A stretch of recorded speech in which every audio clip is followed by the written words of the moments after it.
ஆண்டவரும் இரட்சகருமா இயேசுவின் நாமத்திலே வாழ்த்துகிறேன். இந்த நாளுக்குரிய வார்த்தையானது ரூத் 2:12. உன் செய்கைக்கு தக்க பலனை கர்த்தர் உனக்கு கட்டளையிடுவராக.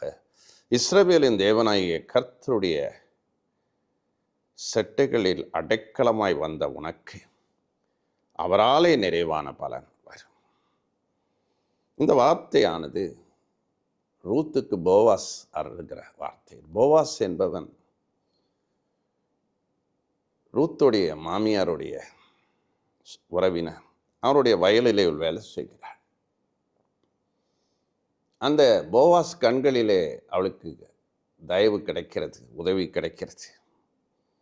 அப்பொழுது அவர் ஒரு வார்த்தையை சொல்லுகிறார். அவரா சொல்ல, அது கர்த்தருடைய வார்த்தை. அவர் வாயில போட்ட தீர்க்க தரிசன வார்த்தை. இன்றைக்கு போவாஸ் மூலமா பேசின அதே வார்த்தையை உங்களுக்கும் கொடுக்குறேன். உங்க செய்கைக்கு தக்க பலனை கர்த்தர் உனக்கு கட்டளையிடுவார். செய்கை, செயல்கள், கிரியைகள்.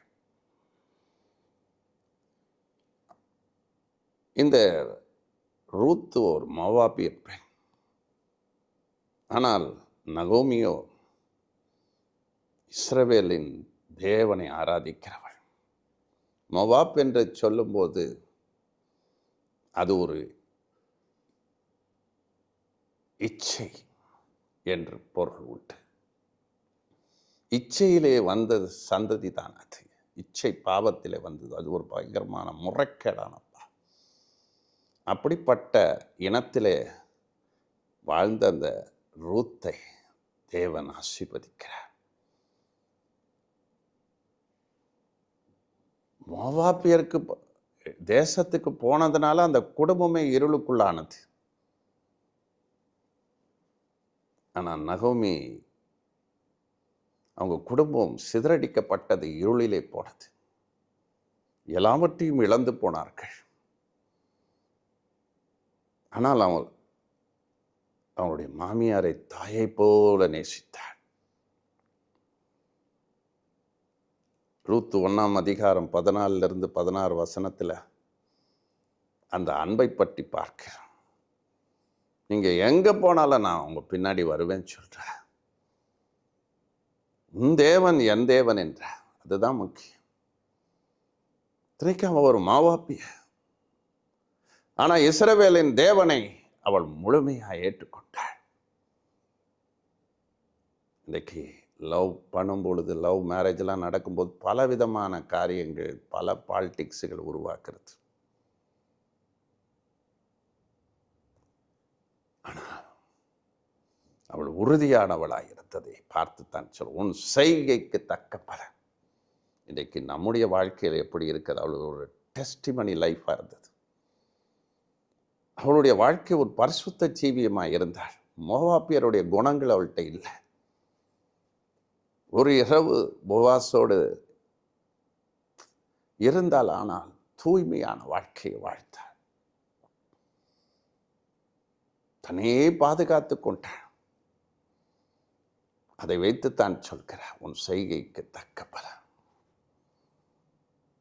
நம்ம என்ன நல்லபடியாய் உத்தமமாய் நம்ம வாழும் பொழுது கண்டிப்பாக சொல்லுகிறார். சாட்சியாய் அவளை குறித்து சொல்லுகிறார்.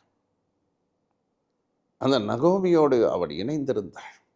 விலகி போகல. ஓர்பாலோ விலகி போனாள். அன்பு நிறைந்தவளாய் இருந்ததுனால தான் அந்த வார்த்தை வருகிறது. செய்கைக்கு தக்க பலன். 2வது சொல்றாரு, அடைக்கலமாக இஸ்ரவேலின் தேவனுடைய கர்த்தருடைய சட்டைகளின் தஞ்சம் புகுந்த அடைக்கலமாய் வந்த உனக்கு அவரால் நிறைவான பலன். ஒரு பக்கம் செய்கைக்கு தக்க பலன் கிடைக்கும், நீ செய்கிற வேலைக்கு தக்க பலன். அடுத்து அவர் சொல்றாரு, பூரண பலனை பெற்றுக்கொள்வேன். நிறைவான பலனை தான், பரிபூர்ண பலனை ஆண்டவர் உனக்கு தருவார் என்று சொல்லுகிறார். இந்த ரூத்தை போல ஆண்டவர் அடைக்கலமாக கொண்டிருந்தீங்கன்னா கண்டிப்பாக நிறைவு தான் வரும். நிறைவான பலனை உங்களுக்கு தருவார், உங்கள் குடும்பத்துக்கு தருவார். உங்களுடைய ஆவிக்குரிய வாழ்க்கைக்கு தருவார், உங்கள் குடும்பத்திற்கு தருவார். ரூத்தை போல மாறிடுங்க. அந்த சாட்சியுள்ள வாழ்க்கை வாழுக்கு.